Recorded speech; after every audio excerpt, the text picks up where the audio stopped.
this is an upgrade, even if I was not a YouTuber or doing tech videos to review, that I would actually do.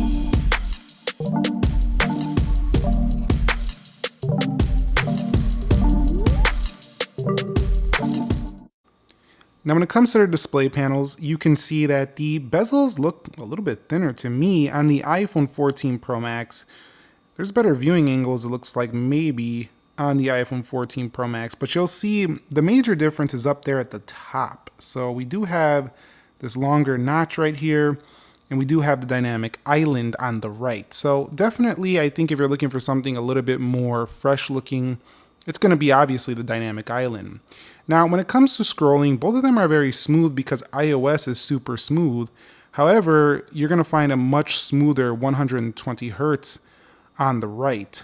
Also, I can confirm to you that both of these are not that hard to see outdoors, as the 11 Pro Max has like 800 nits of brightness and then it can peak out around 1,000. But the iPhone 14 Pro Max peaks out at 2,000. It has 1,000 usable. So, I mean, you could see this is ridiculously overexposed now. The iPhone 14 Pro Max is way better outdoors. So that's another thing to keep in mind. I would say, is this display upgrade huge? And the answer is no. It's kind of medium upgrade in terms of getting a little bit different there and getting a little bit brighter display. I wouldn't say it's a massive upgrade. It's not like you went from 6.5 to a 7-inch display and it's that much bigger and better. It's not that much better. It's definitely a medium style upgrade, I would say, like just a mid upgrade, but not really going to be groundbreaking, but still worth doing. Yes, I definitely think it's worth doing if you want a newer experience with the display. When it comes to software, you do get 16 on both of these, so there's not really going to be a massive change in the experience, and that's one of the best reasons to invest in iPhone, is that you get those software updates long term. You got the app library. You do have widget support on both of these phones, so definitely something I think is worth upgrading to would be the dynamic island. So if you do want to listen to music and stuff like that, or use the timer or whatever, and you want to kind of just operate the dynamic island up there, you know, connecting AirPods, stuff like that, interacting with this phone up here definitely makes it feel fresh, makes it feel a little bit newer. So other than that, though, software wise, it's going to be about the same, but the dynamic island definitely gives it a new experience. So if you want to do the upgrade, you just want to get more long software support, it's definitely worth it. But you're not going to get on this iPhone 14 Pro Max and think that, oh, I have something drastically different. You know, it's iPhone and it's going to be similar. And that's a good thing because you'll know how to use it quite easily. Now, one area I will definitely say it's worth doing the upgrade is the cameras. The cameras on the iPhone 11 Pro Max are still superb. I actually love them. They have the 2x, the 0.5, and they can do 4K 60 on the rear and on the front. Honestly, I could run this whole channel on the 11 Pro Max still to this day.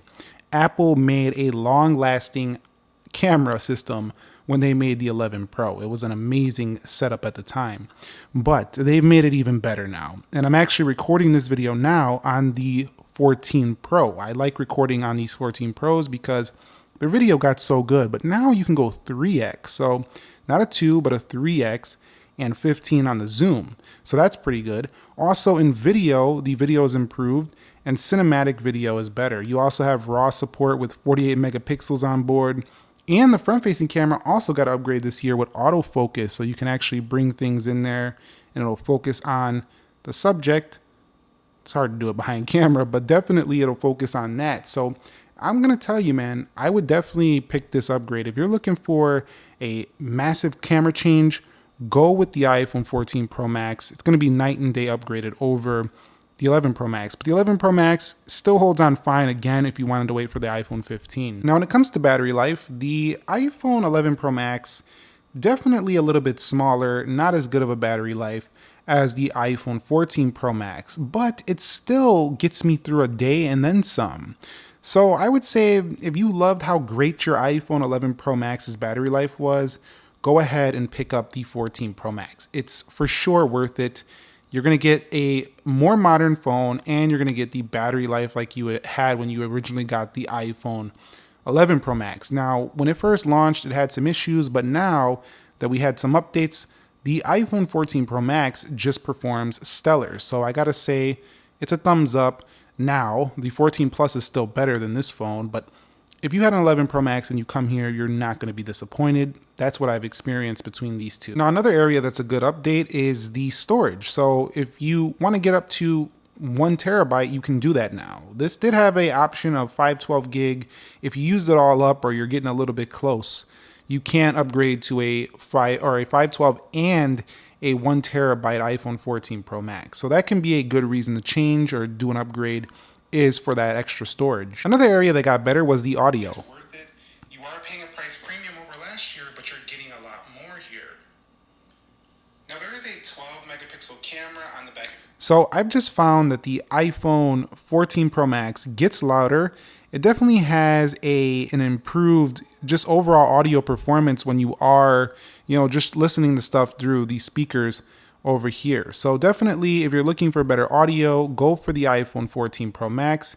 You'll definitely like that on this phone. It gets louder than the iPhone 11 Pro Max. Now, in terms of connectivity, Bluetooth is also faster on here. AirPods connect quicker. It's more reliable than the iPhone 11 Pro Max, although it's not bad here. It's just better. The Bluetooth is quicker on the iPhone 14 Pro Max. Also, keep in mind that the iPhone 11 Pro Max does not support 5G.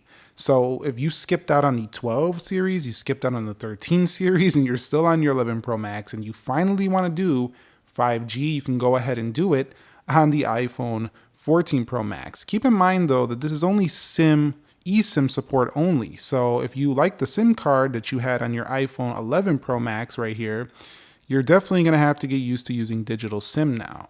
Also, the iPhone 14 Pro Max has support for crash detection. Could be a life-saving feature. Hopefully you never use it. And emergency SOS via satellite. So those are some things that are just like little things that could be huge if you need them. So definitely, I like these little refinements. It's a polished, 2 times over refined version of the 11 Pro Max, because they already refined it with the 12 Pro Max and the 13 Pro Max, and now it's at like the ultimate level of this phone. They got to switch it up next, because this is like the ultimate version of what the 11 Pro Max started back in 2019. This is an upgrade, even if I was not a YouTuber or doing tech videos to review, that I would actually do. I would think this is a worthy upgrade. Now, it's a little bit tougher to recommend if you have a 12 Pro Max, because it has 5G in the same body. It's way more tough with the 13 Pro Max. But with the 11 Pro Max, I think it's time to go ahead and make the change. If you, however, you're the type of person who could just keep holding on and you want to wait, I don't blame you. Like, I wouldn't be like, this is a bad idea to wait. You should just like not wait. No, I think you can easily make it till next year, because honestly, the whole 5G hype hasn't really lived up to it for me. LTE was not slow at all. So I still haven't seen 5G just absolutely demolish LTE in my real world practice. So until that happens, that's not going to be the only thing to say. And if you want to hold on, I would not blame you. But this is definitely an upgrade I can recommend if you think it's time. If you guys found this video helpful, entertaining, informing, click the like button for me. Subscribe if you haven't already. Many more content coming your way for the rest of this year. I'll catch you on the next one. Nick here. Be sure to be well, and peace.